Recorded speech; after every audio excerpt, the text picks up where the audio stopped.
Hi guys, and welcome once again to the Empower to Empower channel, EEN. My name is Moabbie. Thank you so much to our subscribers for keeping this channel alive by engaging. You have been commenting, liking, and just sharing our videos. And if you're visiting this platform for the first time, welcome aboard, and remember to just comment, to share, to like, and to subscribe for more content from our channel. Today we are visiting an issue of social, issues for young people. Young people face a lot of social issues, ranging from alcoholism, struggles with sex. They have peer pressure, they have body shaming, cyberbullying, and a whole lot more of things like that. So with me today, I have a guest on set. Our guest is a person who has gone through some challenges as a young person, and he's going to share his story. But before he shares his story, the reason why we share our stories, and we are going to share our stories very openly on this channel, is to help you as a young person to navigate through the peer pressure, to navigate through your teen years and your young adult years without too many complications. You can actually learn from our experience. Actually, experience is not the best teacher. I think when you are empowered by information, you are a better person and you get to live a quality life. How was his reaction? Because I'm thinking this is a dad who loves you so much. He has even allowed you to choose like a course of, of your own liking. And a dad was just given that kind of freedom, and then you turn out like this. How was his reaction like? I must say he was disappointed. Yeah. Very disappointed because I was his handyman.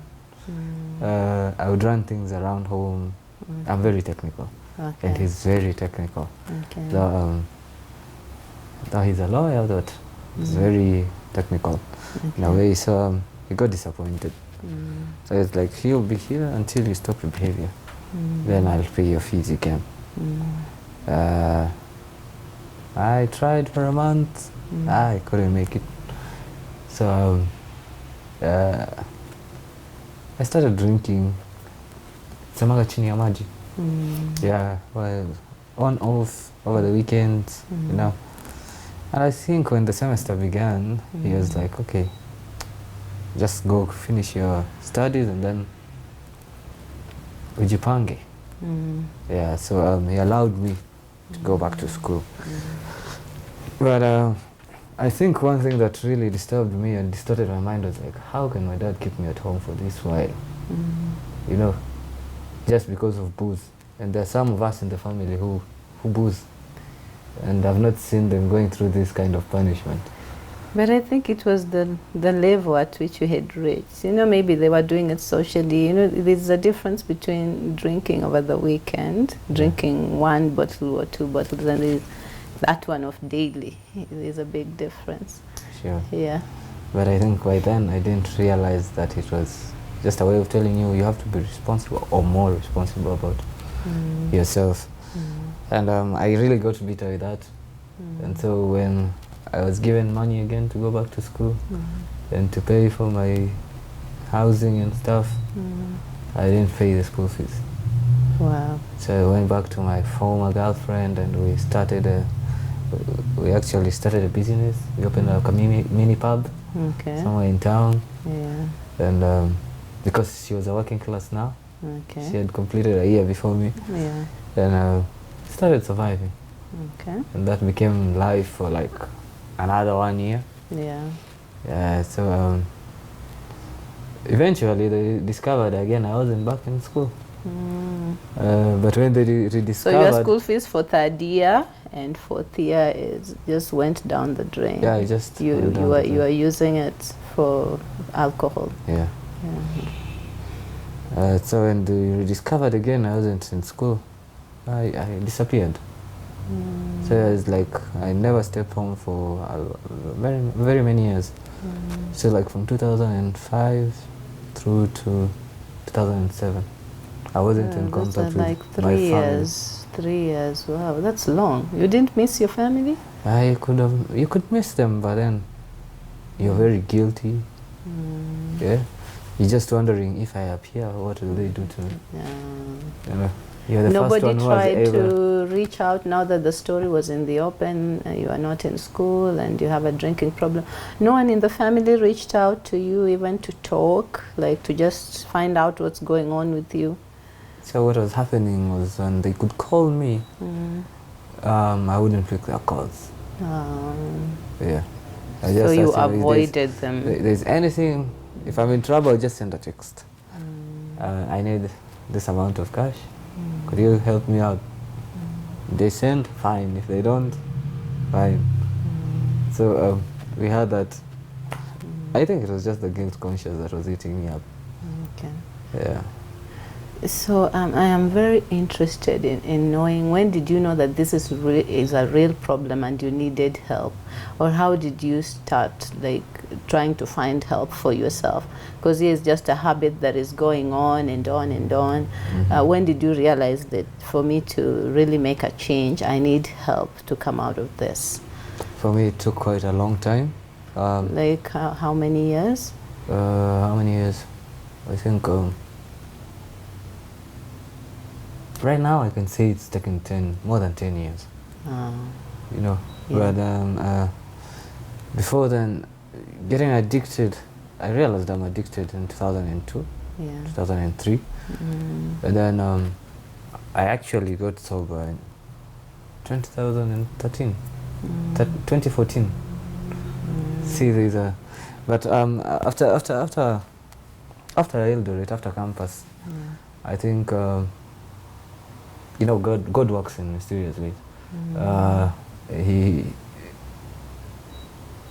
I disagreed with that lady we were staying with.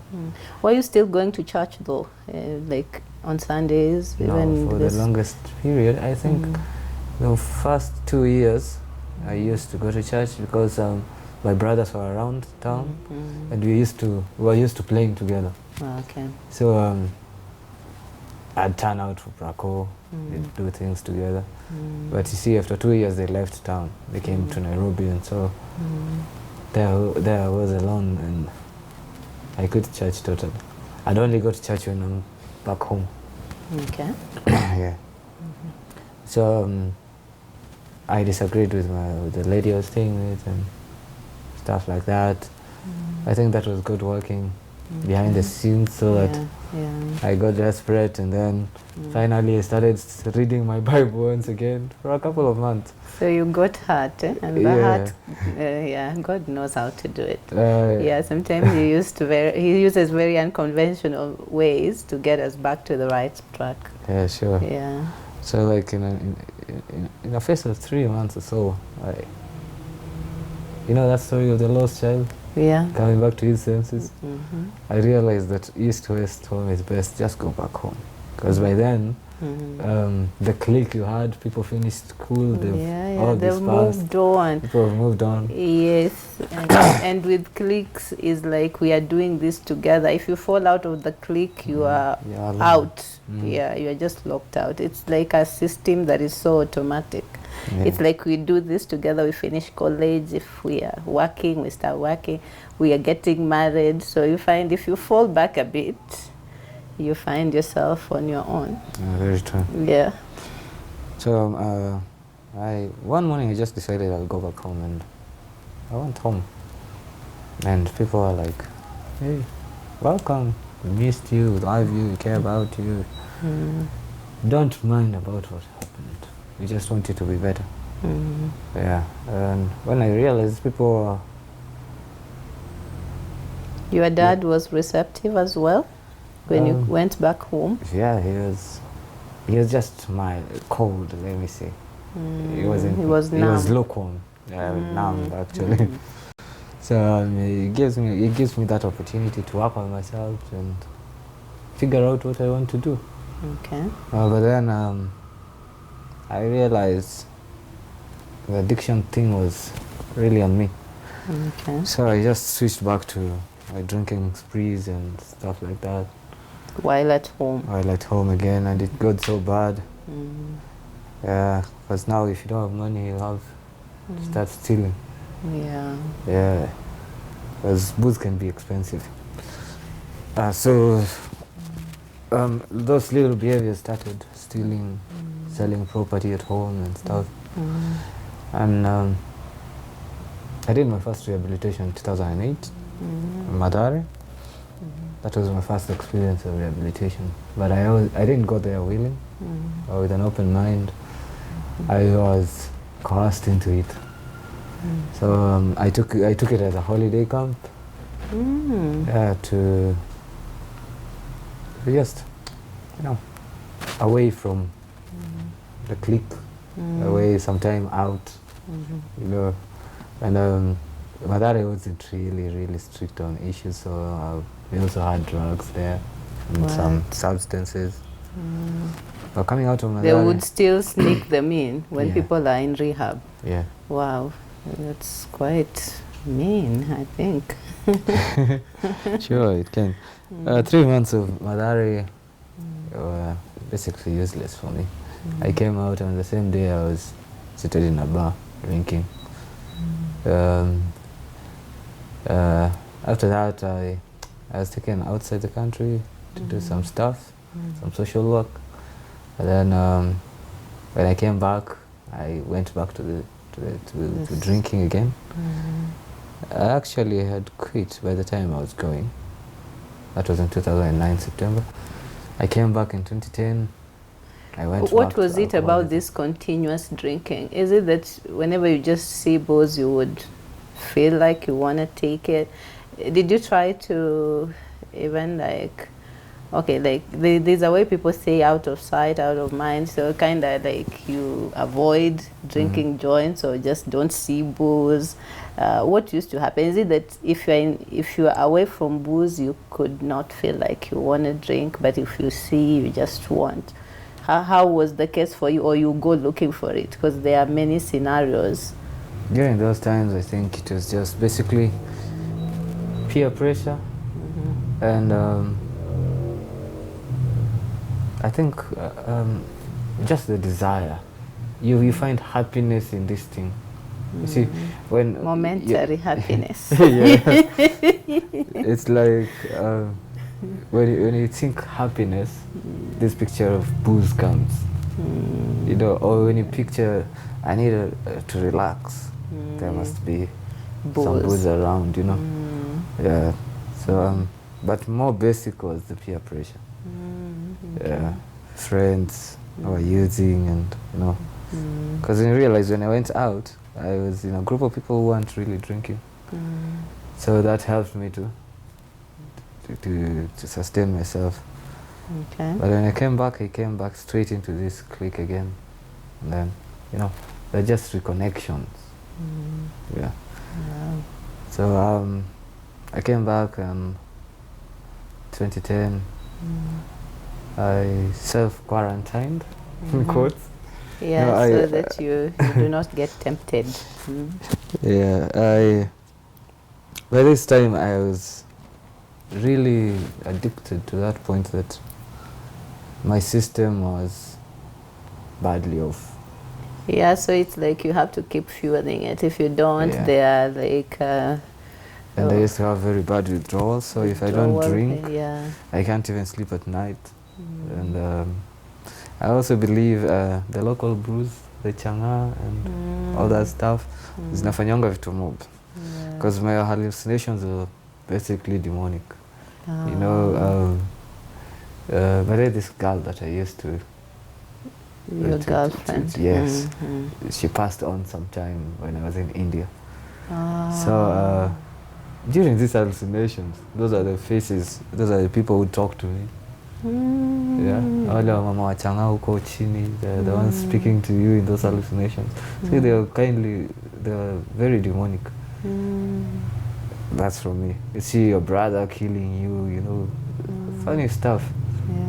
Yeah, and mine were very bad. I can get hospitalized for like 3 days and chill, and I'd be very violent. Wow. Yeah. Oh, that's really, yeah, that's Yeah, quite during something. that season, I think it got to a point I was even chased away from home by my dad, because I'd really sunk into stuff. I'd sell anything, you know, that can give you my next shot.